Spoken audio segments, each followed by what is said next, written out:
All right, let's get it. All right, so welcome back to Tradeonometry, and we're gonna be welcome back to Tradeonometry, where I aim to prepare myself for this upcoming week, and hopefully it helps you prepare yourself. We're gonna be going over price action from the previous week, as well as any economic data or anything that is coming out. So let's get into it. But first and foremost, I passed Trade Day's evaluation. I said on this channel, because I'm now affiliated with Trade Day is going to be the only platform that I kind of recommend to users for the time being. And yeah, take it how you want it. But yeah, I will be trading with Trade Day going forward. This is the evaluation that I passed in 5 days. I made a profit target of $3,000. It was increased by 20 cents, but it is what it is. I got 91 extra anyway. So yeah, it took me 5 days to pass. Of course, you don't have to trade it in the 5 days. You can actually take your time with it. And right now, Trade Day is doing no activation fee if you use the code Tradeonometry. So that's all capitals, Tradeonometry, TRADERNOMETRY. So yeah, if you want to support the channel, I do get a small kickback if you do use my code.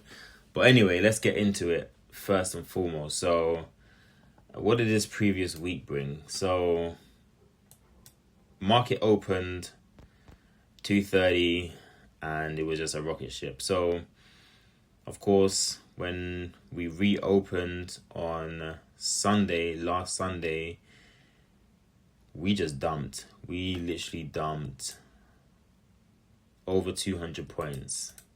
And then we made it all back up and then some. So I don't like to trade prior to New York session. So the sessions I trade is, of course, New York session. And that's it, really and truly. Anything out here, I've been chopped up in London, and for me, Asia has been like this. I would be, for example, short. If I'm short, I'd get the littlest gains and then exit my position, and then this would happen. Or I'd get I'd be long, like right here, because CBC is long, prices above the EMAs.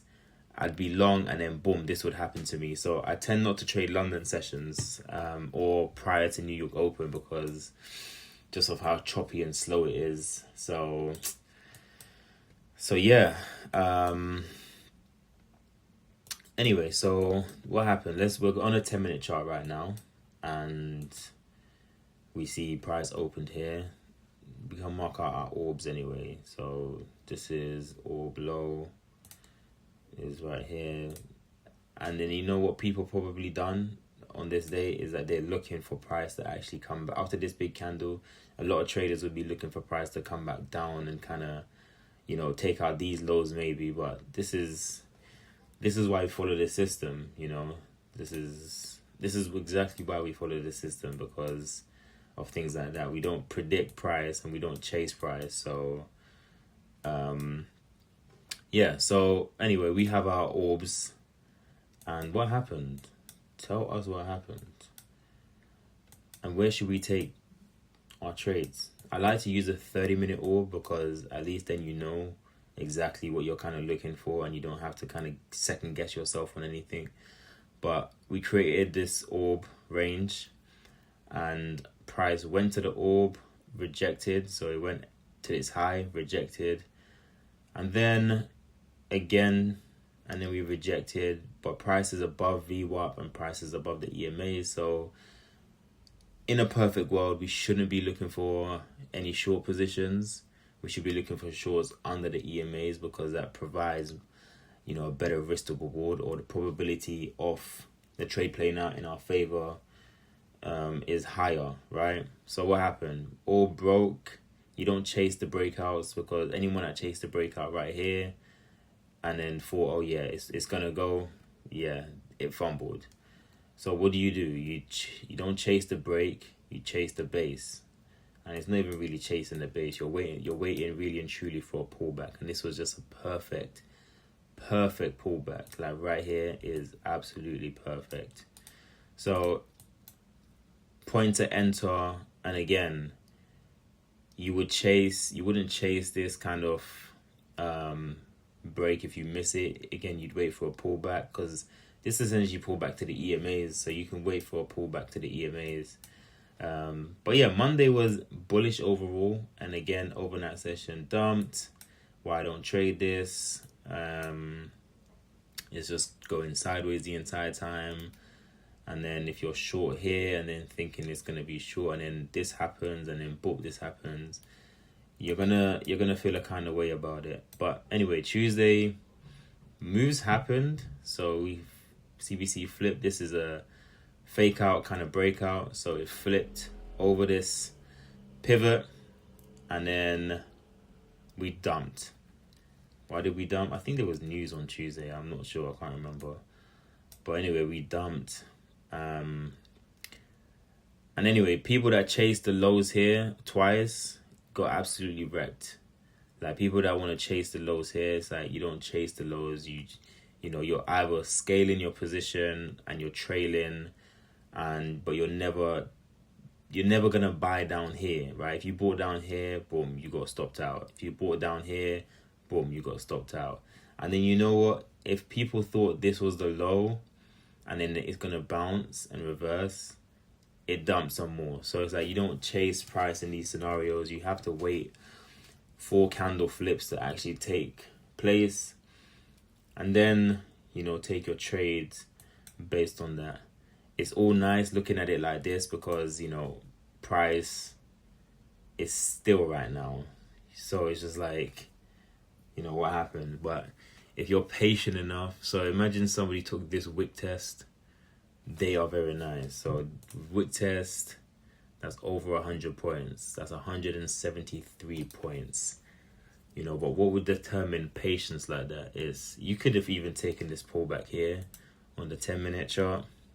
Taking this pullback, that's 15 points. Up to VWAP, that's 27 points. Up to the orb, that's 30 previous day orb high, that's 30 points. That's good money.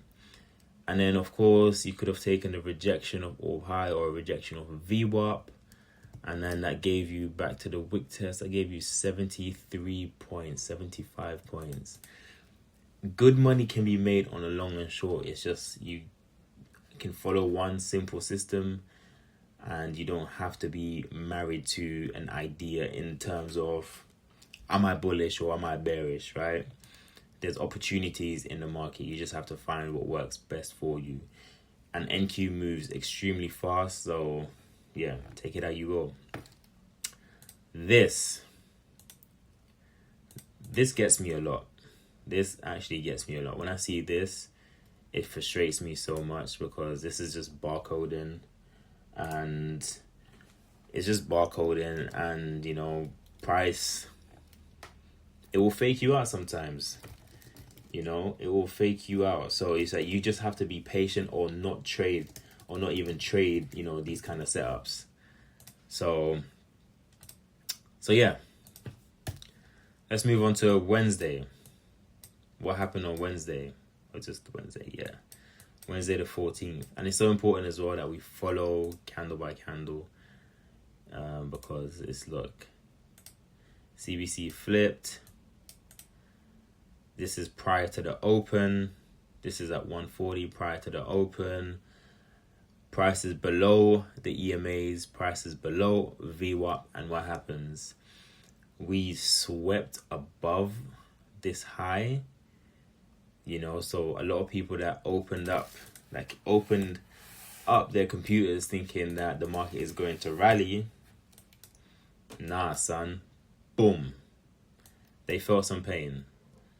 Price is below the EMAs. Price is below VWAP. The probability of shorts playing out is in your favor rather than you chasing longs. When would you want to chase, or when would you want to take a position long?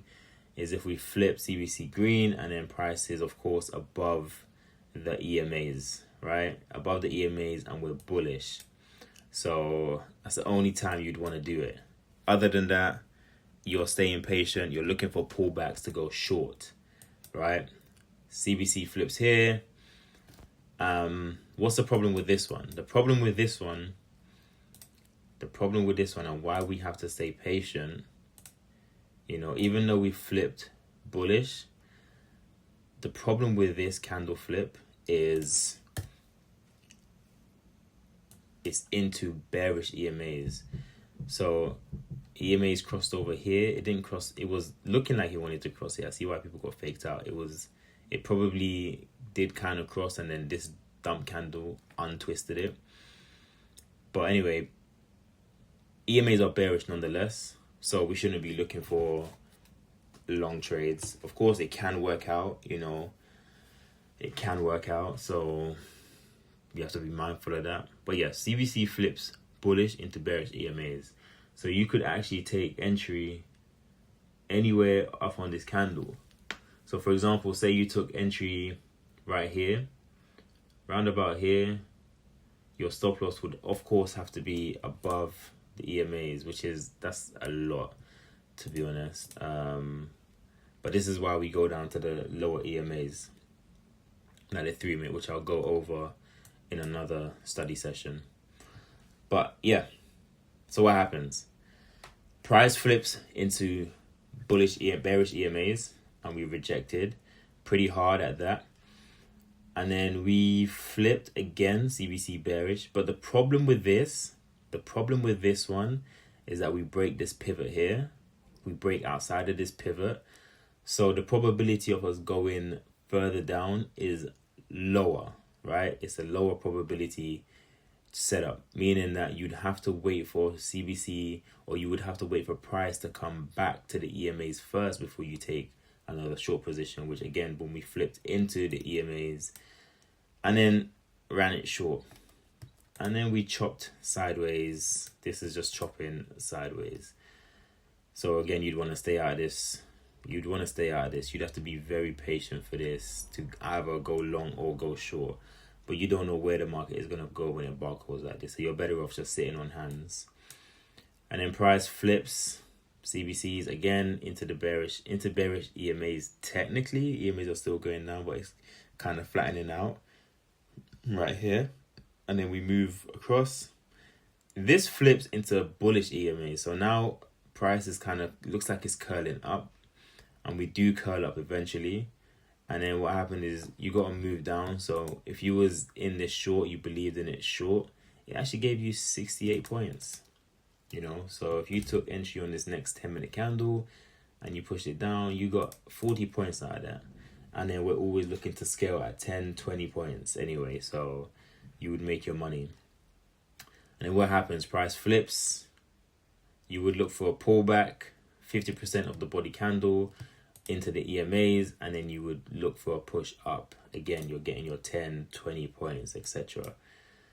And then, of course, overnight session, we don't do it. Is this? Yeah, Thursday was a drop off. Yeah, Thursday and Friday. Early morning was a push up, essentially.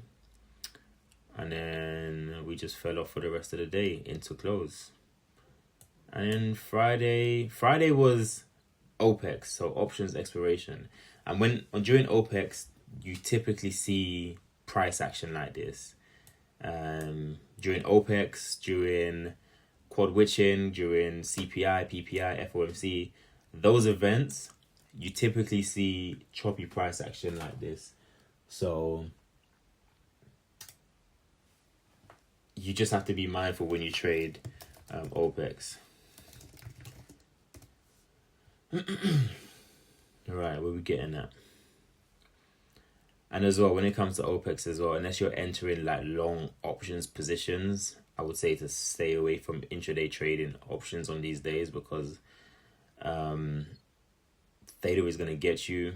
Your contracts might not move as much as you think they're going to move, and you just have to be very careful. Buy further dated option contracts rather than buying zero DTEs. But anyway, so that's price action for the week. We saw a mix of things, and of course what I'm going to be looking for now going into Monday is, of course, we're not going to be predicting anything. We're going to be, of course, following the system. I think I took a loss. I took a loss on Friday somewhere, and I blew an account because I think I saw it was here. I'm sure it was here. Okay, I think it was here, but I was trading on a 3-minute chart. So what happened?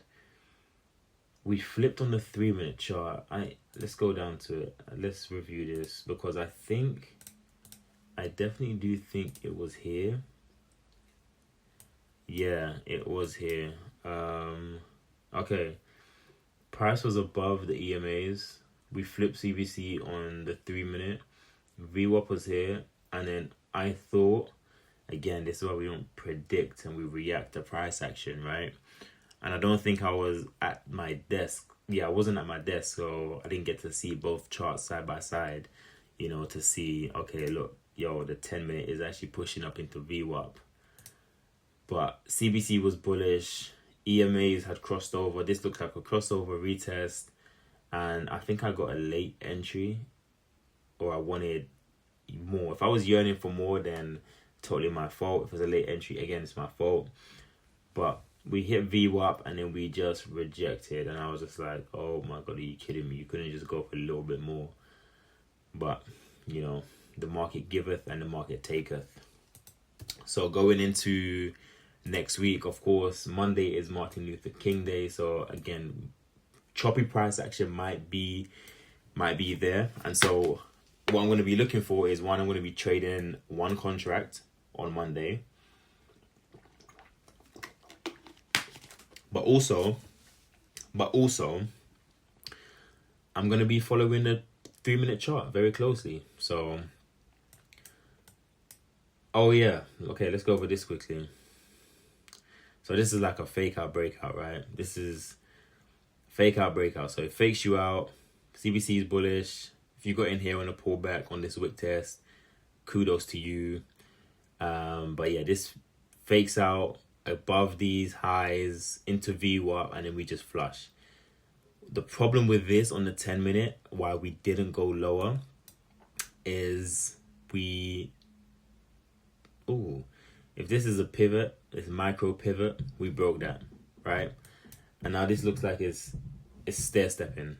These are higher lows, right? So if we're creating higher lows, who knows? Market could potentially go up when we open tomorrow, but we don't know. So there's no predicting that. We just have to wait and see what happens. But anyway, I'm gonna leave it there.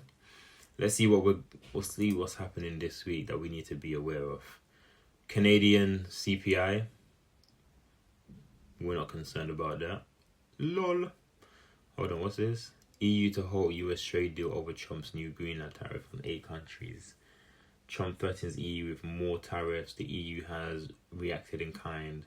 Yesterday, I commented Trump hits European nations with tariffs until a deal reached to buy Greenland. If you need another reason, i.e. EPA tariffs are idiocy, you have one. Here's a full breakdown. You see what I mean? Trump just be doing his thing, man. But anyway, nothing on Monday. Tuesday, we have, again, I don't worry about these things. Climate can't change. The Bank of England Governor Bailey speaks. I will not be trading anyway. And then GBP, CPI, WF meeting. And then on 21st, what's the 21st? Wednesday. On Wednesday at 1:30 p.m, Trump is going to be speaking, so we definitely have to watch out for this. Pending home sales, definitely have to watch out for that as well. And then, of course, the ECB president, Lard speaks. Might move the market, might not. So, let's see. Thursday, we have core PCE index. Have to watch out for that. And then Friday, is that Friday 23rd? Yep. What do we have? We have PMI, Flash Manufacturing PMI, and Flash Services PMI. So not a whole lot going on in terms of data, economic data that's coming out. But nonetheless, we have to stay cautious and we just have to be aware of kind of what's happening. So I will leave it there. And of course, remember that Trade Day is doing 50% off for new users and 40% off for existing users. Use code TRADERnometry for the best deal, and I will catch you tomorrow. Peace.